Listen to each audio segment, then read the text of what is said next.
Bismillahirrahmanirrahim. Nahmaduhu wa nusalli ala rasulihil karim. Amma ba'du. Kaum muslimin dan muslimat dimanapun Anda berada, insyaallah semua kita dirahmati oleh Allah.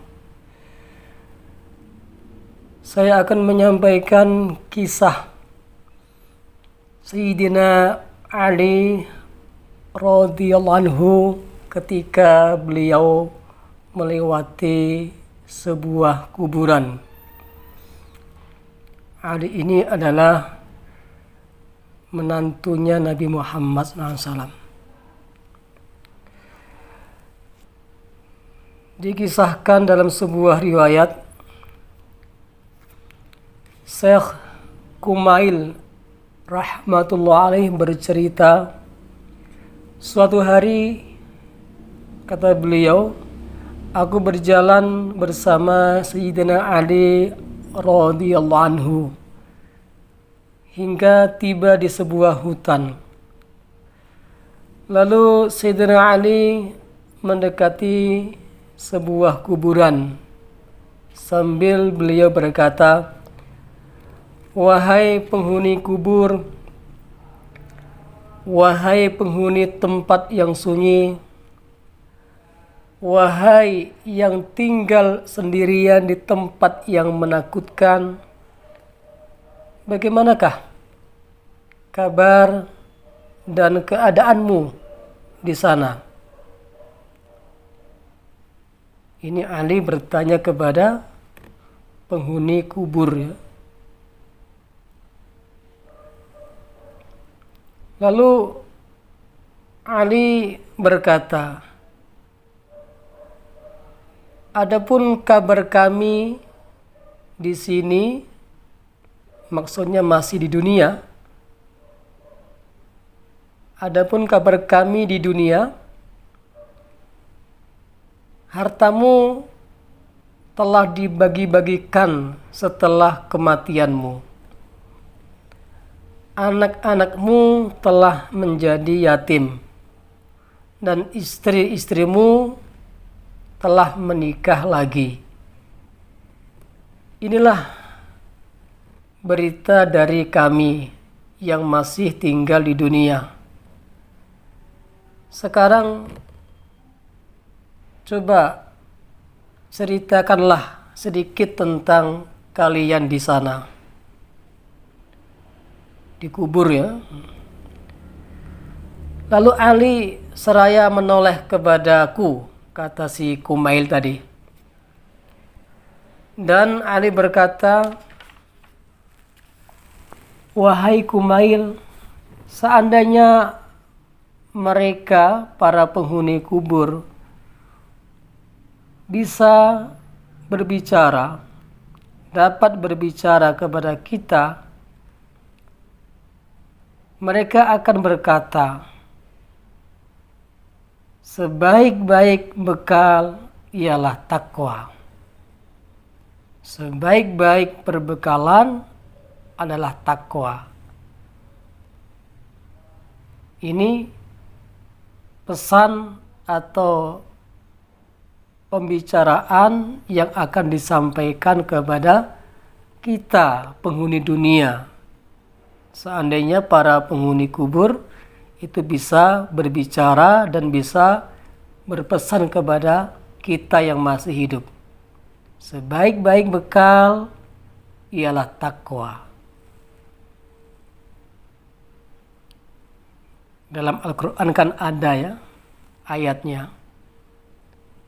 "Wa tazawwadu fa inna khairaz zadit taqwa." Dan segeralah kamu mengumpulkan perbekalan, dan sebaik-baik bekal adalah takwa. Setelah berkata demikian, Ali akhirnya menangis. Menangis terseduh-seduh dan berkata kepada kawannya, "Wahai Kumail, kubur adalah tempat menyimpan amal dan kita akan mengetahuinya ketika kita mati. Ini cerita yang dijelaskan dalam kitab Muntakhab. Kaum muslimin muslimat yang dirahmati Allah, amal baik atau buruk itu akan tersimpan dalam kubur, bagaikan tersimpan dalam kotak. Banyak hadis yang menjelaskan bahwa amal baik itu akan datang berupa seseorang yang tampan dalam kubur. Ia akan menjadi sahabat dan penghibur si mayit. Sebaliknya, amal buruk itu akan datang berupa sesuatu yang buruk rupanya dan busuk baunya, dan hanya akan menambah kesengsaraan si mayit. Sebuah hadis menyebutkan ada 3 hal yang mengiringi manusia sampai ke kuburannya. Ketika manusia meninggal, ada 3 perkara yang mengiringi si mayit ketika dia dimasukkan ke liang lahat, yaitu hartanya, keluarganya, dan amal perbuatannya. 2 hal, yaitu harta dan keluarganya, akan kembali. Jadi yang 2 hal, hartanya dan keluarganya, itu akan kembali setelah penguburan. Yang tinggal bersama mayit hanyalah amal perbuatannya. Suatu ketika, baginda Nabi Muhammad sallallahu alaihi wasallam bertanya kepada para sahabatnya, "Wahai sahabat, tahukah kalian bagaimana perumpamaan kalian dengan saudara-saudara kalian, dengan harta-harta kalian, dan dengan amal perbuatan kalian?" Akhirnya para sahabat ingin mengetahui, ingin tahu apa yang akan Nabi jelaskan. Baginda Rasul bersabda atau menjelaskan, perumpamaannya bagaikan seseorang yang memiliki 3 saudara. Jadi 3 macam tersebut ya, harta, saudara-saudara, dan amal perbuatannya itu seperti bagaikan seseorang yang punya 3 saudara. Ketika menjelang kematiannya, ia memanggil saudara-saudaranya dan berkata, "Saudara-saudaraku, kalian telah mengetahui bagaimana keadaanku sekarang ini.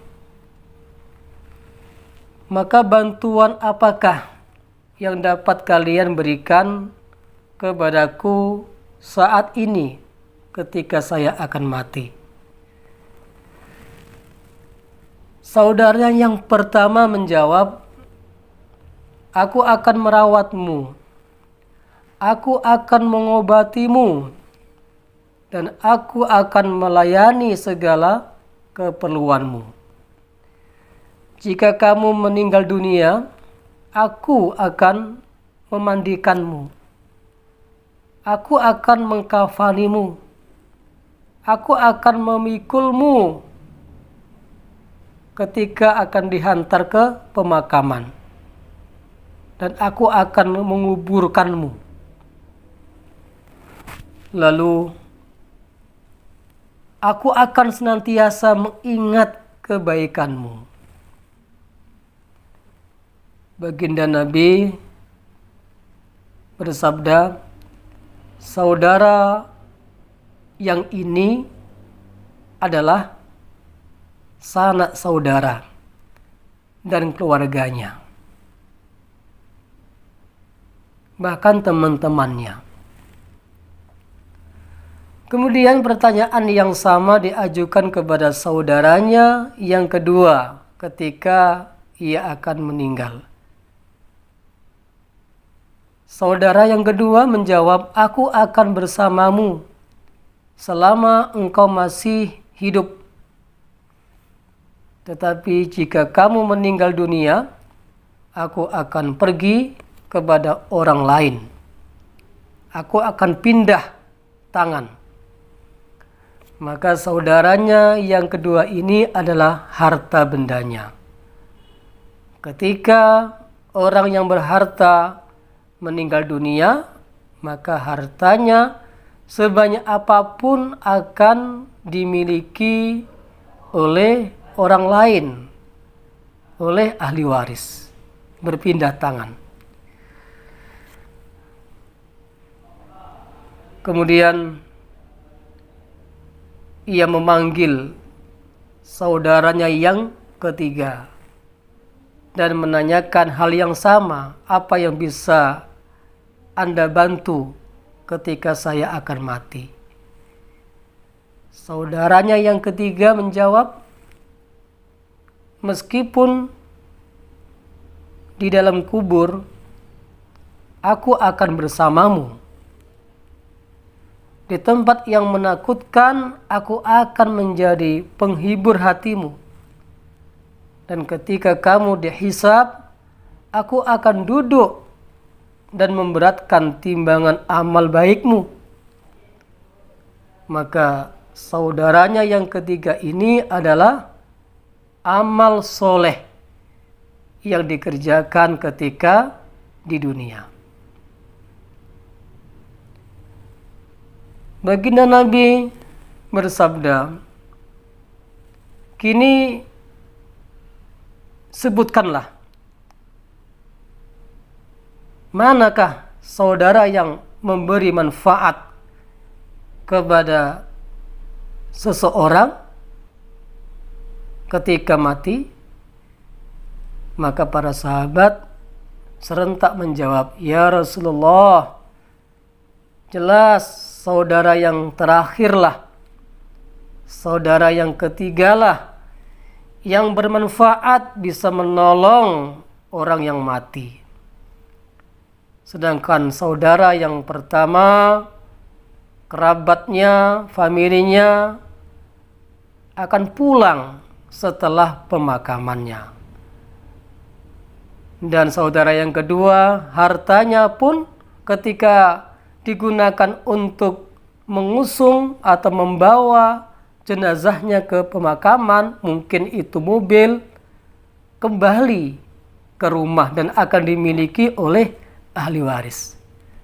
Sedangkan saudara yang ketiga, yaitu amal soleh yang dikerjakan ketika hidup, itulah yang akan menemani ketika di alam kubur dan di alam akhirat nantinya.